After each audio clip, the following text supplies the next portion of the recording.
गुण गोविंद के गायो नहीं, जन्म करत कीन। कहे नानक भज हरि मना,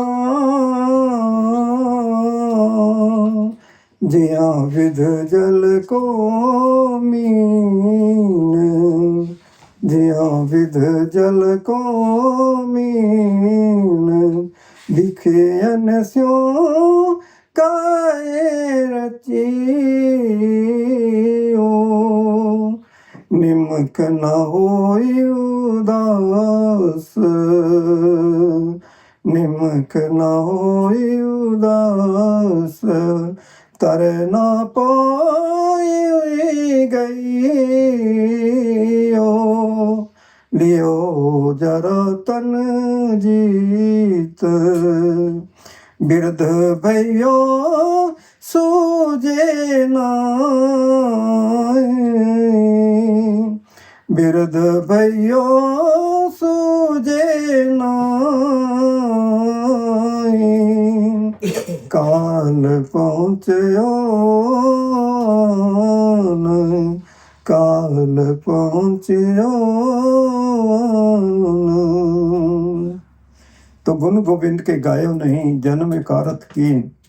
कह नानक भज हरि मना, कह नानक भज हरि मना, जी हाँ विद जल को मीन। जैसे पानी में मछली होती है और उसको अगर पानी में से निकाल दो तो अपने तड़प तड़प करके अपने प्राण निछावर कर देती है। उसको इतनी प्रीति होती है पानी के साथ, इतना प्यार होता है, इतना प्रेम होता है, वो पानी के बगैर एक क्षण नहीं रह सकती, जी नहीं सकती। तो उसका जीवन होता है पानी। तो जब तक उसको पानी नहीं मिलता तब तक उसका जीवन नहीं है। पानी से निकाल दिया तो बस फिर खत्म हो जाती है। जब विद जल को मेन, विखियों से काहे रचियो, निमक ना हुई उदास। तो है प्राणी तो विषय विकारों के अंदर ही रमा हुआ है। विषय विकारों में तुझे क्या मिलेगा? विषय विकारों से क्या मिलेगा? 100 पशु से भी ज्यादा गया गुजरा है इंसान जो विषय विकार भोगता है और विषय विकारों में ही लंपट रहता है। तू तो परमेश्वर जैसा है और तेरे अंदर वो आप मालिक बैठा हुआ है। विखियन से काहे रचियो, निमख न होई दास। तो एक क्षण भी परमात्मा का ध्यान नहीं करता। और उससे तो अच्छा है कि वो मछली अच्छी है, उसका प्रीति उसका प्यार इतना है पानी के साथ कि वो उसके बगैर जी नहीं सकती। हमारे पास समय नहीं है भजन करने के लिए, अच्छा काम करने के लिए समय नहीं है। बुरे काम न उठ खुलया, बुरे काम न उठ खुलया, नाम की वेला पे सोया। बुरे काम के लिए वो कभी भी तैयार नहीं होता। अगर कोई बुरा काम करना है तो चलो कर लो कर लो कर लो, बस यही है। तो उससे क्या मिलेगा? अच्छा काम करो। अच्छे काम के लिए अच्छा काम क्या है? परमात्मा का नाम को भजना, परमात्मा के नाम को जपना, यही अच्छा काम है। अगर ये नहीं किया तो फिर क्या किया? हमारे श्वास तो एक एक करके खत्म हो रहे हैं। बाल जवानी तीर्थ फुन तीन अवस्था जान, हरिणी में डडरी पक्की बडन हार, जे होया हुक्म सांदा तलून में ने आखे तार। तो देखो, अगर जब हमारे श्वास खत्म हो जाएंगे, बाल्यावस्था आती है, युवावस्था आती है और फिर उसके बाद वृद्धावस्था आ जाती है, फिर कुछ नहीं कर सकते। तो ये 2 अवस्थाएं हैं जिसमें हम परमात्मा को याद कर सकते हैं, परमात्मा का भजन कर सकते हैं, उस जैसे बन सकते हैं। ये 2 अवस्था है। वृद्ध भइयो सूझे नाही, काल पहुंचियान। जब बुढ़ापा आ जाएगा तो जीवान भी थर्रा जाती है, कान भी बंद हो जाते, सुनाई नहीं देता और टांगे भी नहीं चलती। फिर बड़ी मुश्किल हो जाती है, फिर शरीर में दर्दें होती है, फिर हाय हाय करता है, हाय हाय करता है इंसान। तो उससे पहले युवावस्था में ही या बाल्यावस्था में हम परमेश्वर को याद कर रहे हैं, उसके नाम को भज लें ताकि हम सदा के लिए सुखी हो जाएं। जहाँ जाने के लिए हम चले हैं वहाँ भी हमें सुख मिल जाए और यहाँ भी हम सुखी रहें। तो कहते हैं कि राम नाम उर में गइयो जाके सम नहीं कोए, जिया सिमरत संकट मिटे दर्श तुम्हारो। अगर आप उस नाम का भजन सिमरन करते हैं, अपने हृदय में करना है, और यहाँ देखो और यहाँ सुनो, राम नाम उर में गइयो जाके सम नहीं कोए।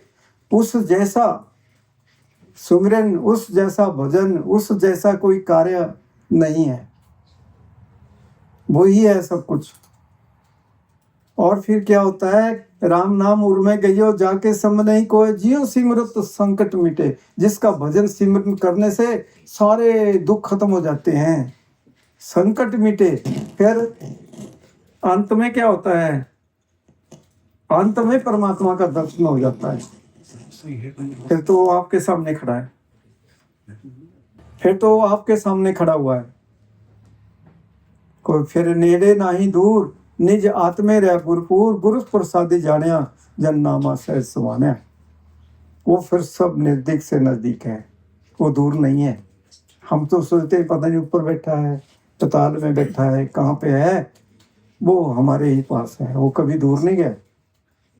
तो समझा रहे हैं कि और गुरु भी ऐसा चाहिए। गुरु कैसा चाहिए, वाणी समझा रही है, शब्द भेद बिन सत गुरु, शब्द भेद बिन सत गुरु, क्या कहे जाना। मन इंद्री बस में नहीं, मन इंद्री बस में नहीं, तो काल चवाना। तो शब्द भेद बिन सतगुरु क्या कहे आ जाना, मन इंद्री बस में नहीं तो काल चवाना। जिस गुरु के इंद्रियां प्रबल है, इंद्रियां बस में नहीं है, उसको गुरु नहीं कह सकते। जिस गुरु के पास शब्द नहीं है, जिसके पास शब्द नहीं है, उसको गुरु नहीं कहेंगे, वो गुरु नहीं हो सकता। जिसके पास शब्द नहीं है, जिसके पास शब्द है, वो शब्द तो फिर ऐसी पूंजी है जो कि इंसान बना देती है और सच्चा मार्ग दिखा देती है।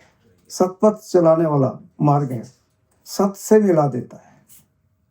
शब्द भेद बिन सतगुरु, शब्द का भेद बहुत गुड़ है, लेकिन अगर आप इसकी कमाई करने लग जाएं तो फिर आप कुछ ना कुछ तो जान ही लोगे।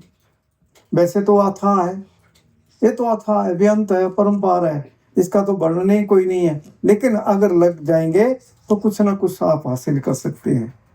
और फिर आप में जब इसकी कमाई करेंगे, आप में वो सहनशीलता आ जाएगी जिसका वर्णन नहीं, तभी आती है। ऐसे नहीं, ऐसे तो मन प्रबल है, मन कहता है मुझे अभी ऐसा चाहिए, मुझे ऐसा चाहिए, मुझे ऐसा चाहिए। मन तो भागा जा रहा है, इसके ऊपर तो कंट्रोल है नहीं, फिर कैसे भजन होगा। लेकिन गुरु के वचन सत सत कर मानो गुर सीखो। कहते हैं कि गुरु के वचन सत सत कर मान लो, उनके ऊपर चल पड़ो, तो फिर कभी गिरने वाले नहीं हो सकते। आप गिरेंगे नहीं, कभी नहीं गिर सकते। अगर गुरु नहीं मिला, शब्द देधारी गुरु नहीं मिला, तो फिर तो पग पग पर गिर रहे हैं, गोते खा रहे हैं। फिर गोते खाते रहो, फिर उसका लाभ क्या हो। इस जीवन का लाभ कोई नहीं है। इस जीवन का लाभ तो यही है, नेक पाक सदाचारी जीवन, स्वच्छ जीवन, तब लाभ है इस जीवन का, ऐसे नहीं। अगर ऐसा जीवन नहीं है तो इंसान से तो कौवा अच्छा है। तो एक ही रंग का है, काला काला ही है। हम तो कई रंग बदल देते हैं, वो तो एक ही रंग का है। तो ये बात है। तो परद्रोही परदार रथ, पर धन पर अपवाद, ते नर पामर पाप में देह धरे अनुजात, मन मैला चित कपटी भक्तों जैसा वेश, उससे तो कौआ भला जो भीतर बाहर एक, उससे तो कौआ भला जो भीतर बाहर एक, नारायण तिस भक्त की लगी किनारे ना। तो उससे तो कौआ अच्छा है। कौआ होता है वो काला ही होता है, काला ही रहता है, वो रंग नहीं बदलता इंसान की तरह। इंसान तो कई रंग बदल देता है, वो वैसा का वैसा ही रहता है, उसमें कोई भेद नहीं होता, कोई फर्क नहीं पड़ता। लेकिन इंसान कभी कोई काम कर लेता है, कभी ठगी करता है, कभी बुराई करता है, कभी चोरी करता है, कभी डकैती करता है, कभी कुछ करता है, कभी कुछ करता है, इतना गिर जाता है इंसान। तो इंसान को गिरना नहीं चाहिए। ये तो तौहीन है, उस मालिक की तौहीन करता है। उस मालिक जैसे बनो। आप अमृत पुत्र हैं, आप ऐसे नहीं है। 5 तत्व का शरीर है, आपके नीचे सब है, देवी देवता भी आपसे नीचे है, आप सबसे ऊपर है। तो अपने आप को शुद्ध बनाओ और शुद्ध बुद्धता के अंदर रहो। और कभी ये मत देखो कि इधर ऐसा है इधर वैसा है, बस अपनी दृष्टि को सम बना लो। जहां भी दृष्टि डालो वहां बस गुरु नजर आए। गुरु गुरु कर मन मोर, गुरु बिन मैं नाई होर, गुरु की टेक रहो दिन रात, जाकी कोई ना मेटे दात। बस गुरु गुरु ही हो आपसे, तो फिर समझ लो कि आपका जीवन बन गया। गुरु गुरु कर मन मोर, गुरु बिन मैं नाई होर, गुरु की टेक रहो दिन रात, जाकी कोई ना मेटे दात। तो हमेशा गुरु का जो बताया वो मार्ग है, उसके पर चलते रहो, भजन सिमरन करते रहो, और बस गुरु के हुक्म के अंदर के ऊपर फूल चढ़ाते, बचनों पर फूल चढ़ाओ।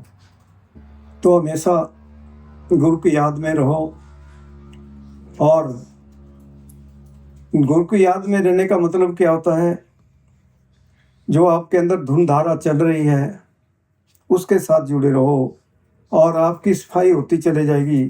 एक दिन आप परम पवित्र हो जाएंगे, क्योंकि जब तक वो धारा हमारे अंदर चलती नहीं है। अभी तो ठीक है, ये जो कुछ भी हमें नज़र आ रहा है, जो कुछ भी हम सुन रहे हैं, ये अभी नीचे का है। अभी इससे ऊपर आना पड़ेगा। ये रास्ता मिला है अभी, ये अभी नीचे का है। तभी महापुरुषों ने कहा है कि जपा मरे अजपा मरे, अनहद भी मर जाए, सूर समानी सौ सौ पोहरी काल न खाए। तो जो हम जब तप करते हैं इसका तो कोई मूल्य है ही नहीं, किसी काम का नहीं है। तो जपा मरे वो भी काल चट कर जाता है, अजपा मरे अजपा जाप है वो भी काल चट कर जाता है। अनहद जो नीचे का चला हुआ उसको भी काल चट कर जाता है। लेकिन जब तक हम इस शरीर से ऊपर नहीं आते, यहाँ ऊपर नहीं आ जाते, तब तक काम नहीं बनता। और फिर यहाँ से ऊपर आना पड़ेगा, सूक्ष्म मंडल में आ गए, ब्रह्म के देश में आ गए, पार ब्रह्म के देश में आ गए। तो फिर जब वहाँ पहुँच जाते हो तो फिर मन मर जाता है। माया मरी न मन मरा, मर मिट गए शरीर, आशा तृष्णा ना मिटी, कह गए दास कबीर। तो ना तो हमारा मन मरता है, ना तो जो माया का सारा है वो ही खत्म होता है। मन मरा ना माया मरी, मर मिट गए शरीर, शरीर मर रहे हैं, मर पता नहीं कितने युग बीत गए, मरते मरते ये रोग खत्म नहीं हो रहा है मरने का, यही रोग लगा हुआ है। माया के ऊपर कभी कंट्रोल नहीं हुआ। ना माया मरी न मन मरा, न मर मिट गए शरीर, आशा तृष्णा ना मिटी, कह गए दास कबीर। तो ऐसा तृष्णा इंसान को बहुत बुरी है, बहुत बुरी चीज है। ये इंसान को गिरा देती है, पतन कर देती है। अगर आपने मान लो भजन किया, एक हफ्ता भजन कर लिया आपने, आप में कुछ विद्युता आ गई, कुछ आ गया आपके अंदर, लेकिन आपके अंदर अगर कोई गलत विचार आ गया, कोई बुराई आ गई, या कोई आपकी दृष्टि में विकार आ गया, तो गिर गए। जो कमाई की थी वो खत्म हो गई, और भी खत्म हो गई, खाली हो गई, बिल्कुल सफाई हो गई। तो इसलिए गिरो मत, मजबूत हो जाओ, अपने रास्ते के ऊपर चलते जाओ, आंखें मीच। माया बहुत बुरी चीज है। माया तो इंसान का पतन कर देती है, गिरा देती है इंसान को, दागो दाग कर देती है। तभी कहा है कि माया मरी न मन मरा, मर मिट गए शरीर, आशा तृष्णा ना मिटी, कह गए दास कबीर। तो ये माया खत्म नहीं होती कभी, ये मरती नहीं है। ये इंसान को मारे जा रही है, सबका भक्षण कर रही है। पता नहीं आज तक कितने जन्म हो गए, कई जन्म भय कीट पतंगा, कई जन्म भय गज मीन कुरंगा, कई जन्म भय पंखी सरपोयो, कई जन्म भय हैबर वृक्ष होयो, मिल जगदीश मिलन की बरिया, चिरंकाल दे सुंदरिया। तो कभी कीड़े मकोड़े, पशु पक्षी, घास पेड़ पौधे, नाना प्रकार की योनियों में चलते गए, मरते ही गए। जीवन नहीं मिला आज तक, लेकिन अब ये अवसर मिला है जीने का। अगर वो काम कर लिया तो जी गए, सदा के लिए जी गए, सदा का जीवन मिल गया। ये अवसर मिला इसलिए। तो पौड़ी छुटकी हाथ ना आवे, ऐला जन्म हुआ है। तो कितना सुंदर जीवन मिला हुआ है, लेकिन हम गिरते जा रहे हैं। तो मेरे परम पूजनीय दास के गुरु महाराज परम ठाकुर सिंह जी महाराज एक बड़ी बहुत मार्मिक बात समझाया करते थे, और वो सच्चाई भी है। तो कहते थे कि गुंजी माही जले संसारा, गुंजी माही जले संसारा, भगत न व्यापे माया। तो सारा संसार गुंजी अग्नियों में जल रहा है। सबको एक न एक दुखन, सबको एक न एक दुखन, सबको सुखी हर को दास। संसार का कोई भी प्राणी सुखी नहीं हुआ। सुखी कौन हुआ? जो उस नाम को भजता है, उस नाम को जपता है, सुखी वही हुआ। बाकी सब जल रहे हैं, लेकिन जो उस नाम की भक्ति में लग जाता है वो सुखी हो जाता है। लेकिन ऐसा नहीं है कि हमारे ठीक है हम लगे हुए हैं और अंदर कुछ विचार और आ रहे हैं, ध्यान कुछ और जगह है, बैठे भजन में है, कहीं ध्यान और कहीं भटक रहा है, तो फिर कुछ नहीं हो सकता। तो क्या होगा? फिर कुछ नहीं होगा, फिर तो उसके लिए कोई स्थान नहीं है। तो इसलिए नेक पाक सदाचारी जीवन बनाओ। मेरे सदगुरु कहा करते थे कि नेक पाक सदाचारी जीवन बनाओ और अच्छे बन के रहो। महाराज जी बहुत बार कहा करते थे। तो दास भी उनके अनमोल वचन जब सुनता था तो बहुत बहुत बहुत आनंद आता था, क्योंकि बहुत बड़े गहरे वचन होते थे उनके। एक एक वचन करोड़ रुपए का अनमोल वचन थे उनके। तो जिन्होंने उनके वचनों के ऊपर फूल चढ़ाए हैं वो नहीं गिरेंगे, क्योंकि वो चल पड़े, वो गिर नहीं सकते। जो नहीं चल सके तो गिरते जा रहे हैं। अब तो समझ लो, अब तो समझ जाओ। तो दास भी यही आपके चरणों में विनती करता है कि अपना जीवन नेक पाक सदाचारी जीवन बनाओ और फिर भजन में बैठो। देखो फिर आपका भजन क्यों नहीं बनता। बैठते तो हम भजन में हैं, लेकिन ध्यान बाहर है, कहीं बाहर भटक रहा है, तो फिर क्या हो सकता है? फिर तो कुछ नहीं हो सकता, उसका कोई इलाज नहीं है। तो दास बता रहा था आपको, तो दास भी जब भी महाराज जी के सत्संग में बैठता था तो देखते थे अपने बच्चों को कि देखो ये कुछ नहीं करते, बहुत दुखी होते थे और बहुत आंसू बहाते थे, बहुत आंसू बहाते थे। दास को तो इतनी चोट लगती थी कि एक एक रोम जल जाता, बहुत दुख होता था। तो जो सच्चा शिष्य होता है वो अपने गुरु के दर्शन, अपने गुरु के आंसू कैसे देख सकता है? वो नहीं देख सकता। अब भी आंसू आ रहे हैं उनकी, जब याद आती है तो फिर आंसू ही आते हैं, क्योंकि वो ऐसे थे, वो ऐसे नहीं थे। तेरी याद बसे इतनी और याद ना आ सके, है मेरे सतगुरु, तेरी याद बसे इतनी और याद ना आ सके। तो गुरु की यादें हमेशा ताजा रखो, उनको याद करते रहो, उनको वचनों के ऊपर चलने का प्रयास करो, उनके ऊपर चल पड़ो। उनके वचनों के ऊपर अगर चल पड़ोगे तो आपके जीवन का निर्माण हो जाएगा, फिर आप गिर नहीं सकते। ऐसे तो ये संसार ही ऐसा है, यहाँ पे सभी को सबका पतन हो रहा है, सब गिर रहे हैं, सब गिर रहे हैं, और कोई भाग्यशाली है जो बचता है, कोई होता है। तो महापुरुषों के वचनों के ऊपर हम चलते जाएंगे तो फिर हम गिर नहीं सकते। तो इसलिए उनके वचनों के ऊपर चलते रहो, यही दास की भी आपके चरणों में विनती है। तो फिर वो जैसे भी बनाना चाहते थे, वो तो चाहते थे कि मैं एक एक को अपने जैसा ही बना के जाऊंगा, ऐसे बनाना चाहते थे। लेकिन जिसका ध्यान नीचे की तरफ है, ऊपर की तरफ है नहीं, वो ऊपर कैसे जाएगा? वो तो फिर नीचे ही जाएगा। फिर नीचे से कौन निकालेगा? कैसे निकलेंगे? तो फिर गुरु है, जो गुरु आता है और वो निकालने की कोशिश करता है, प्रयास करता है, बताता है, समझाता है। लेकिन हम समझते नहीं हैं। अगर आपके 2 बच्चे हैं, अगर आप उनको समझाते जाएं, अगर वो आपकी बात ना समझें तो फिर क्या लाभ हुआ?